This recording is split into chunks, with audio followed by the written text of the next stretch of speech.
Okay, Yeah. thanks. Okay, Thanks. so wash your hands. Bye. You guys, thanks. All right, 7:10. Let's keep it on the phones here where we have Senator Jim Moylan from the minority, obviously. And boy, I don't know if your ears were burning yesterday, Senator, but a lot of people were talking about you. It's nice to know. It's all right. You know, that comes with the job. But no, the ears weren't burning, and I was comfortable in my chair. Let's just start before, because I know you're calling about the letter you wrote, the latest Right. letter you wrote to the governor. But what happened with the Bill 9? the withdrawal thing? So this is a bill that you tried to introduce since January, and Right. I guess long story short is it wasn't seeing the light of day for a year and a half, and then you finally got it on the floor. But you, according to the Democrats, you wasted a lot of time and you weren't ready, and you should always be ready. And we heard what the rules chair had said, and so we heard that side, but just wanted to get your take on it. So what happened? Was it really a case of you just didn't have any amendments on well, standby, or? Sure, I'll be happy to explain that. I think the waste of time was that this legislation wasn't introduced back in January of 2019 when it was first brought up, and the attempt to since it wasn't brought up then and it failed then we attempted to bring it up during the budget time of August of 2019 as well with amendments to the budget, and it wasn't agreed upon either. Then of course further attempts were made. So finally we got into the position where we were discussing the Dave Santos a bill to amend to increase the small business opportunities up to $250,000, where they get the 2% discount and only pay the 3%. My amendment was made to make it $500,000, which is not that much difference in the total savings for the businesses, but the attempt was made in that bill as well. Then Senator Therese Jalahi did I think, an excellent attempt to adjust the Dave Santos bill as well, and by introducing to reduce the taxes, the GRT as a whole, from 5 to 4%, and that again, the senators had the opportunity then to do it, but the vote for that amendment failed.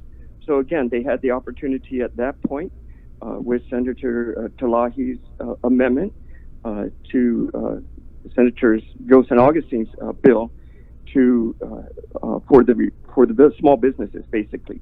So there was an attempt then to reduce the 5% to 4% to save the cost of goods, but again, the majority said no. And so when that topic came up, realizing the opportunity, well, let's see if I can get this Bill 9 back in January onto the floor. And the vote went around, and the first vote seemed to be a no. The gavel was hit, and the votes were no. But the clerk of the legislature spotted something and had a discussion with the speaker and asked and pointed out a few things. So I guess maybe some hands weren't clear. And the vote went around again, and it came out to 8 votes. So lo and behold, the Bill 9 made it to the floor. What was your reaction when you saw that the 8 votes that happened? Terrific. I said, wow, this is amazing. Okay. And how did that happen? But also questioning, right? Wondering what's going on. We could have did this with Senator Talahi's amendment to the bill that was being discussed. Who were the senators that changed their vote? I don't know if it was a change or maybe it wasn't seen correctly. So there was 2 eyes up on the podium up there that was looking at the counts, and one may have counted one way, and so it's good they have a double check. And the question was made, and so they decided to redo that. So going back then, so a lot has happened since January, and my bills, the committee notes were never completed. It was never forwarded. It wasn't. The committee never signed off on it. Whose fault was that, Senator? Is that, I mean, not fault, but I mean, yeah, whose fault was it? Was that something on your end, or was that the committee? Yeah. Because it basically, tell me, is this accurate? The committee just kept your bill locked up all this time. Is that?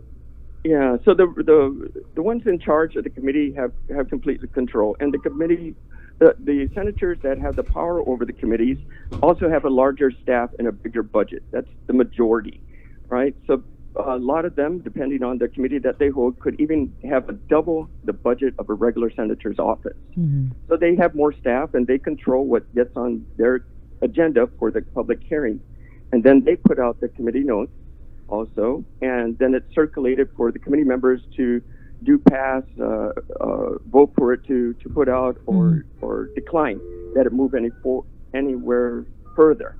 So it never got to even that far. But yet the body agreed to it, and it was mentioned on the floor that there was no committee notes, and the people weren't able to view this subject. But on the second vote that came around, they agreed to it. But at the same time, we could have resolved this with the amendment by Senator Therese Talahi. So at that point, I realized I was on the bottom of the agenda, because during that time, other motions were made to put other bills on the agenda, to include a few that Senator Amanda did, Shelton, and I believe Senator Mary Torres as well. As it came closer as the bills went on, and then there was a decision that we had to come to committee as a whole, the two other bills above mine they requested to put theirs to the bottom of the agenda, each of them. And then it just it catapulted me up to the top. So at that point, I knew I needed to have amendments made. And the rule of the speaker is that before you discuss amendments, you need to have it in the system so all the senators can view, since we're no longer using paper, which is that's a good idea. And then it allows us all to do, and we're saving money. So that's a good thing. I ran out of time. So one option was you can place your bill aside. You can keep it on the agenda. And that was a request. To do that, you need to motion. And I did not have the vote. And then that's when all the tempers seemed to be interested on bill number 9. So if I couldn't put it aside, and the committee as a whole was being called, and that's really odd not to be allowed to put your bill to the side. And I have bill 71 on the side, still on the agenda, but it's placed on the side as well. So I realized something is up. I couldn't put it to the side. I asked for time to get my amendments made, and so I was really willing to allow the day to go on and continue on with the other bills. That's fine. Even so, to put it to the side to the following month, at least I have it on the agenda. But then it wasn't agreed upon, and it's like that's kind of odd too. So the committee as a whole came up front, and basically, if the bill went forward in that direction, it will require many amendments. And when too many amendments come to the floor just for one bill, it doesn't sit well with sometimes the body, and they tend to not vote. I know Senator Pedro Terlai didn't like it. That did not, right? Did not. And interesting enough, right? So he withdrew, and then he put another bill. He withdrew that one, then he put another bill. So is that what you're going to do, Senator? Mm-hmm. Well, I want to get some good input on this bill, knowing where we are with the COVID situation, knowing where we are with the budget and how the island is going to come back. It needs some refining so it can be a logical decision. How it was proposed initially would have worked then. Now we need to refine it so it can work today. Well, so the Democratic Party put out a little statement about you. I don't know if you saw this. Pretty sure you did, though. Newly elected state party chair Sarah Thomas Netty Dog, her first release. Where's that, Bria? I have it somewhere. Basically saying that you finally got your shot. And I guess again I'll ask you to respond to that, as these Democrats are saying, here's a guy who has been complaining about the BPT since the beginning of the term. He's been complaining that he never gets his bills on the floor, so we finally put his bill on the floor and he falls on his face and withdraws the bill. I mean, I'm just paraphrasing, but that's pretty much the gist of what they what they said. Well, And Here it you is. know. It's Yeah, Well, so you know- we're gonna just read this release here real quick. Well, just a part of it. It's only a few sentences, but pretty snarky. Senator. Well, I'll just read the last one. Yeah, okay. Senator Moylan's like the guy who sits on the bench blaming the quarterback but chokes as soon as he's on the field. Ooh, wow. Yeah. What'd you do to these guys, man? It's not like you had a bill passed or anything. Not like you had a public hearing. There you go. Well, obviously, I'm important enough for them to look at, so I appreciate the attention. At the same time, I'm playing. I threw my hat in, and I'm throwing the ball. I'm not on the couch. I want to see their bills. Show me what they have different. If I attempted and I did my best, and I haven't stopped. I'm still going to play this game well. My NFL isn't over. Theirs hasn't started. I don't see anything that they've done to help reduce the business privilege tax, basically from the 5 to the 4, other than making it permanent. Because it's BPT forever. That's right. Yeah. That's right. Forever! We haven't even seen a budget. Yeah. A proposed budget for next fiscal year. Right. We're still seems trying to work off a here. Are you ready, Chris? $1.058 billion. Exactly. But Senator, just going back to this thing with your bill, like you couldn't have, done one of those filibuster things where you just keep talking and then you're texting Bobby Shringy, send me an amendment, hurry. Yeah. No. Yes, that is an opportunity, but that's not the right thing to do for me. I see. Okay. And the right thing I believe is let's take this back. If this is the block that they want to do, okay, I can work with that, but I'm going to come back even stronger. So and I challenge them, help the businesses, show us how you're going to do that. Reverse the BBT back to 4%. With the super minority here, a majority rather, do it. Show the people then. Senator, we got Dr. Wen on the line, but I know that you. Thank you for taking our call. But you had originally wanted to discuss this letter that you wrote, and we had talked about this yesterday. This Mangafa program, which is an aid. Yeah, it's an aid program. Originally, they were going to use local funds in the bill, but they changed it to CARES Act funding. But strangely, it didn't have to get withdrawn or anything like that.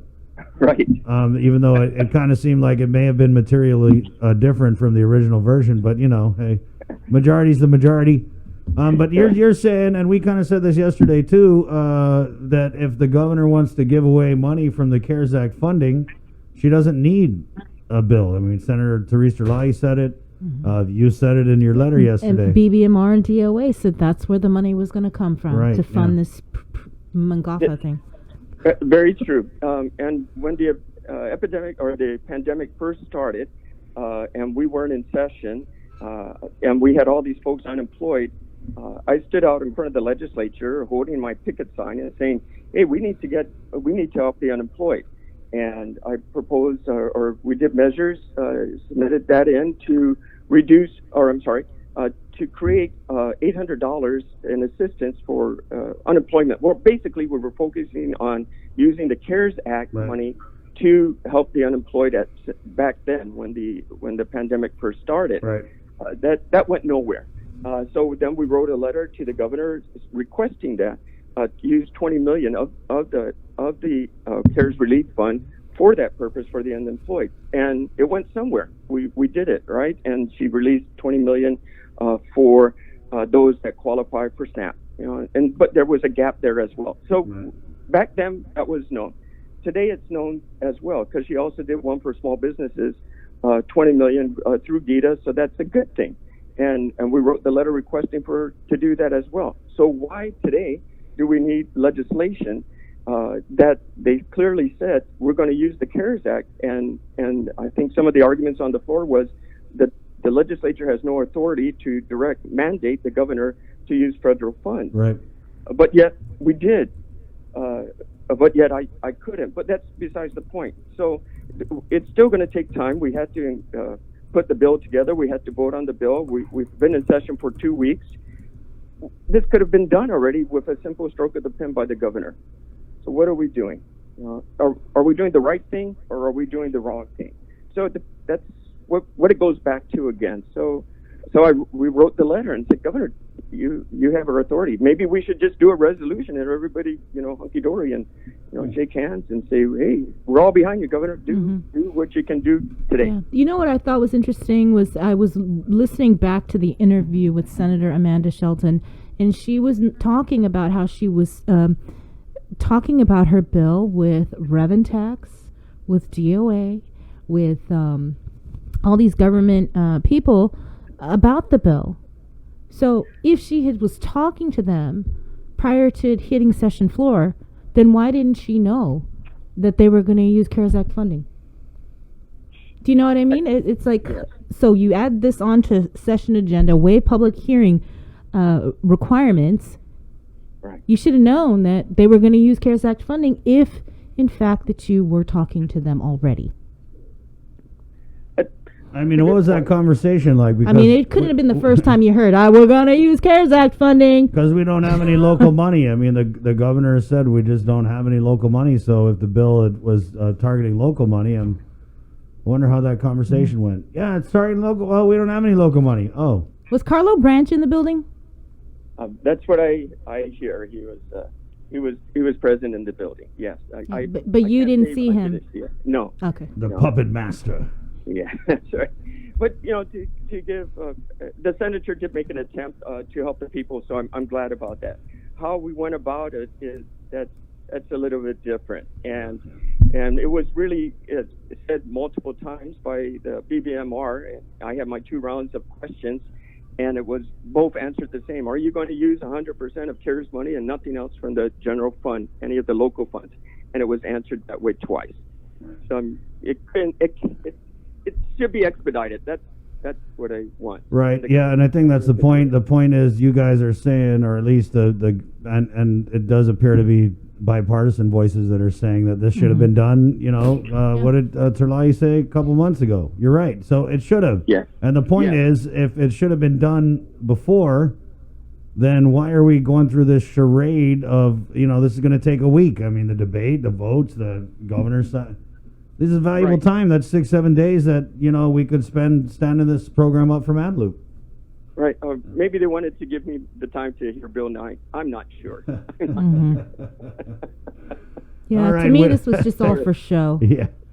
All and right. I got a nickname for you, Senator. Withdraw McGraw. Oh. Well, now I'm gonna be quick shooter Jim. Oh, okay. Right on. Yeah. All right, Senator. Thanks. Thank you. You have a great weekend. Good luck. You too. too. All right. Wash your hands. Thanks. 7:28. Let's keep it going here on the phones. Our man on the Physicians Advisory Group for the Governor, Dr. Hoa Nguyen.